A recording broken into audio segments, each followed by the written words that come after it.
Hello, everyone. My name is Samuel Grathsey, and this is a presentation on the importance of Booker T. Washington, specifically with his work in education. Um, so, who was Booker T. Washington? Now, Booker T. Washington is a pretty well-known figure by most already. Um, he was born in 1856 in Virginia, and he was a major figure for the African American community during the turn of the 20th century. uh, from about the 1890s into the 1910s, was kind of his, focus time. When it comes to, African American leaders, we think of, Frederick Douglass, W.E.B. Du Bois, MLK, and Booker T. He's definitely in there as well. Uh, he was the first leader of Tuskegee University. Obviously, Tuskegee University is one of the most well-known and respected universities out there today, and that's largely thanks to how he started it and his educational approach to it. Um, he heavily focused on educational reforms and shifts for the African American community specifically. This was a time when, sharecropping and exploitation was still, very rampant, especially in the South. And he wanted to find a way to, teach fellow African Americans that, you know, there are ways to escape this and become self-sufficient. And that brings us into his philosophy. He wanted financial stability and social awareness to all his students. This was definitely a more progressive style during the time. Most education was pretty straight through. Um, just learn what you need to. But he wasn't about that. He wanted to go beyond that. It's not just about learning, facts. It's about making sure you can look after yourself and knowing what goes on beyond, what your work is. His focus was in agriculture. Um, he graduated from Hampton Norman, an agricultural school himself, so he's very knowledgeable in the agricultural field. But he wanted to teach African Americans how to effectively use things of agriculture and farming to make money and break free from those oppressive practices. Um, there is lots of profit to be made in agriculture, especially during the 19th to 20th century turn. And he wanted to show um, African Americans like himself how to break free and become, financially, well off. Um, he believed that the curriculum of a classroom should be structured to link important knowledge to a student's home life. This was a uh, very, unique way of thinking back then. He wanted to find a way to take the things students needed to learn and put them back to their students' home lives so that the student has a better understanding of what they are learning. This also lets the student know that, their instructor cares and is aware of their home life and wants them to, keep moving forward. It was definitely a very different way of thinking, but it was a way that shaped education today. Um, he wanted to, like I said, build them beyond that basic education. He wanted practical life skills and self-sufficiency so that, just beyond the work, they were successful in life. Because, you can have a job, you can have work and make money, but if you don't know how to manage your money, then you're gonna have, problems actually being successful in life. And that's where Booker T. Washington came in, because he wanted to show everyone, okay, slavery is done, but we're still having some problems with oppression. Here's what you can do with the money you make to, you know, break free from that because we're still, being oppressed. This philosophy would become known as the Hampton Tuskegee model. As I said, he went to Hampton Normal. Um, and he was the first, leader at Tuskegee University. So that's where the model comes in now. It's known as the Hampton-Tuskegee model, and it's to teach beyond basic criteria and what's in the curriculum, and more about independence and self-sufficiency. Uh, this put a major impact on education. Uh, it's seen how we utilize it. The focus on students beyond the classroom and base material.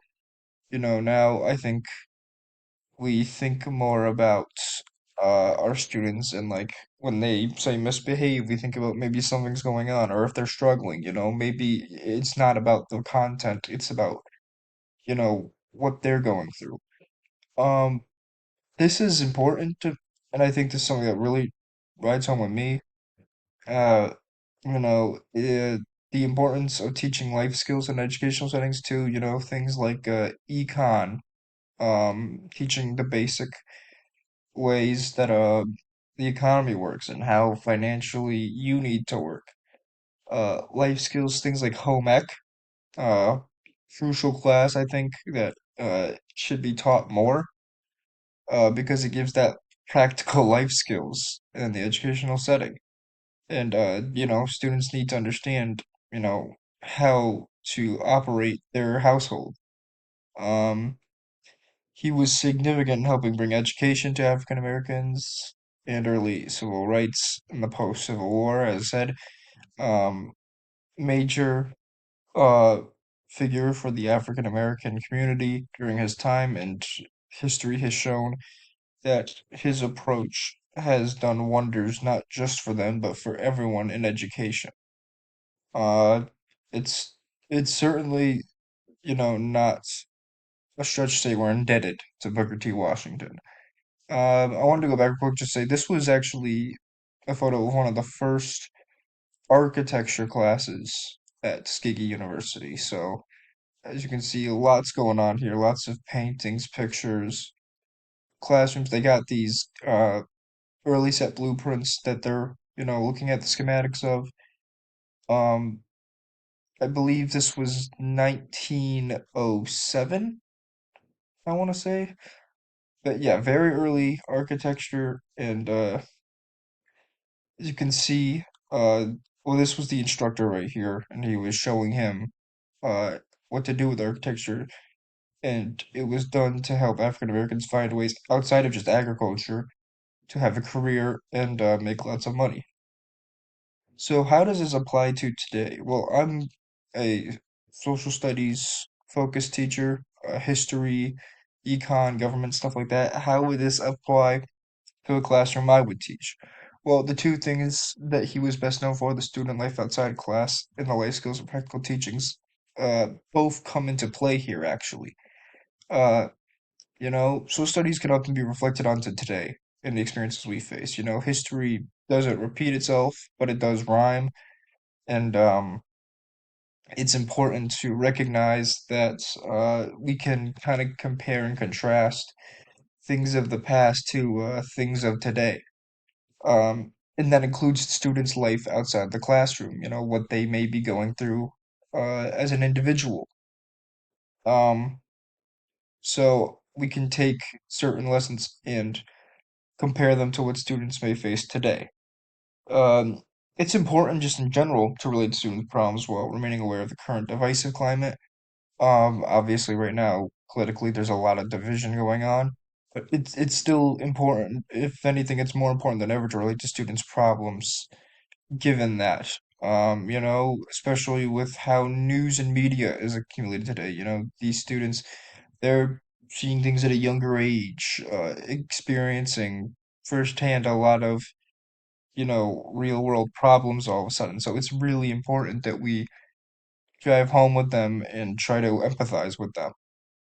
Um, obviously, understanding students' issues, their life outside of class, being patient with them during their times of stress, they may be struggling in class, may need, some extra help. It's important to be aware of what our students go through and try to help them in any way we can to not have to deal with such a heavy burden. In terms of practical teaching and life skills, life lessons are extremely important, and they're important messages in the key piece of social studies. You know, we can learn a lot from what people of the past did. We can learn what's not just the right way to go at things, what's morally right and what's morally wrong. You know, and I think that's an important piece. Teaching financial responsibility in classes like econ is also a life skill, and it's important to self-sufficiency. When you learn about econ, usually it's just more of base level stuff, but it's important to know that base level stuff because it can help students understand how money uh works on a basic level and how they need to be aware of how they use their money. And of course, like I said, the life lessons that can be taught, lessons having to make extreme mistakes are significant. You can learn from other people's mistakes. And even though most figures are major and they make pretty major mistakes, you can still relate those to more minor mistakes. And, students can learn that, they can learn through others, and especially others in the past, and that's very important. So, and that's all I have. These were my citations for what I used. Um, but that is all. So I want to thank you for watching.